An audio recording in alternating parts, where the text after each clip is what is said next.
welcome back to Arizona Dreams. Today we are going to check out Ahwatukee, Arizona, which is really part of Phoenix, just south of South Mountain. But it is, I'm not sure if it's incorporated or not, but if you look it up, Ahwatukee, Arizona. It's a nice little area, a little suburb, fairly new in respect to the rest of the Phoenix Valley, but not as new as some of the west side. So we're going to go there and we'll check out Ahwatukee and South Mountain and see what they have to offer. Join us.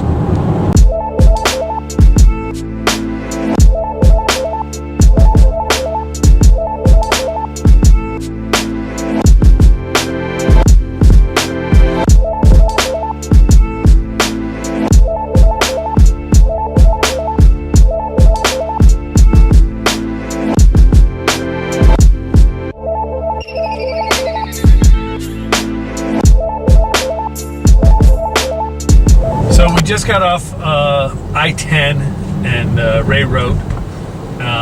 This is basically Ahwatukee. Again, this is more of an incorporation, and I'm probably not even right on that term, but it's Phoenix, but it's called Ahwatukee. So I'm going to pull into one of these strip centers so you can kind of see what Ahwatukee is about. It's very much suburby feel. You're going to see a lot of shops, a lot of restaurant opportunities, some theaters. This is just one of the shopping center areas. So you got a Petco, so like I said, shops, Vision Works. You got a little brewery restaurant, Raw Sushi, Pita Jungle. There's a Best Buy in here. So it's shopping, restaurants, and crafty kind of stuff.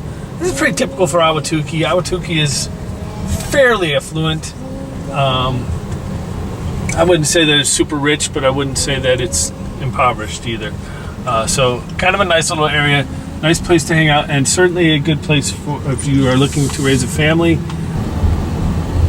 One of the cool things about Ahwatukee is the fact that there's mountain views around pretty readily from just about every place in Ahwatukee.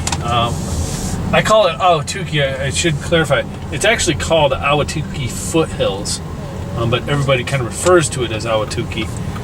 And it's called Ahwatukee Foothills because it's on the foothills of the South Mountains, which you see just above these buildings on the horizon right here. It's a community that has grown. It's growing east to the 10, which is its eastern border, to the west. They're in process of putting in a new interstate loop that will probably make this area boom a lot more, but it's still young. It's still got a little bit of money, not, like I said, not super crazy rich, and it's growing, and it's got some really good schools because it is new and it is growing. So there's a lot of opportunities for younger families to come out and raise their children here. And again, you get views of beautiful mountains. On the south border of Ahwatukee is Indian reservation land, so you'll always have clear to the south, and you'll always have the mountains to the north. So kind of a nice peace of mind that you know that you're not going to be absolutely crammed in. We're going to go look at least one of the neighborhoods just to give you an idea of what the neighborhood looks like in Ahwatukee. But this is pretty standard Ahwatukee right now.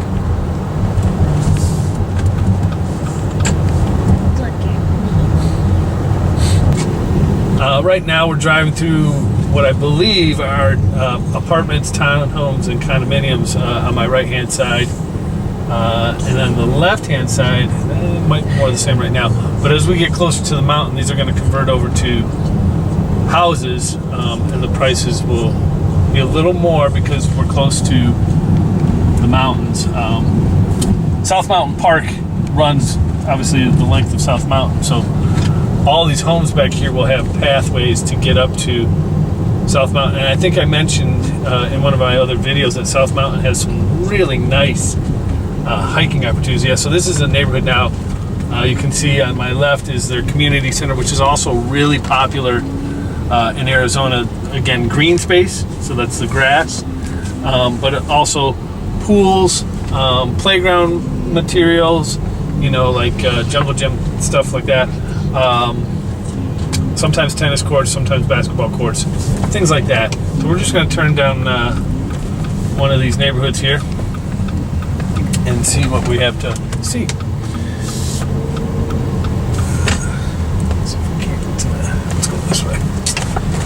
All right, so some pretty standard. Again, the architecture, for the most part in the valley, is pretty similar. Doesn't vary too much no matter where you go. Really, the big differences are the size of the lots. For the most part, they're usually, the lots may be big, but the space between them is not very big, unlike back east. Again, the architecture is usually this stucco adobe look and feel. The tile roof, sometimes they're curved, sometimes they're flat for the tiling. You will see sprinkles of solar panels on them. One of the things that the power companies, the utility companies, are really trying to push right now is renting solar panels from the power companies. So SRP and APS are really trying to push that rather than having homeowners buy their own panels. They want to stay in the loop on that, and it'll increase the strength of their power grid. Just to kind of recap, as you can see, the neighborhoods are nice.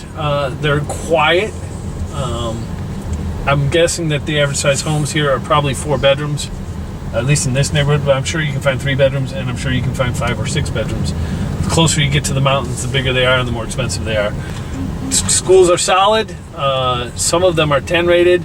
I don't think right now any are lower than a 7 per grade schools, but you can double check that by going to grade schools and looking up the neighborhood if you're a prospective buyer in Ahwatukee. I will say that ethnic diversity in Ahwatukee is limited. It's a predominantly Caucasian area, one of the few predominantly Caucasian areas in Arizona. As I said before in one of the other videos, 28% I think is Latino, and there's a strong Native American population here as well as Asian and African American. So that's about it for Ahwatukee. I hope you enjoyed this video. You didn't get to see me much, but you got to see plenty of Ahwatukee, and I think that's really what matters. You know the drill. Let me know what you want to see and what questions you have, because I will make every effort to respond to those. Otherwise, subscribe, share, like this video, check back for the next one, and take care.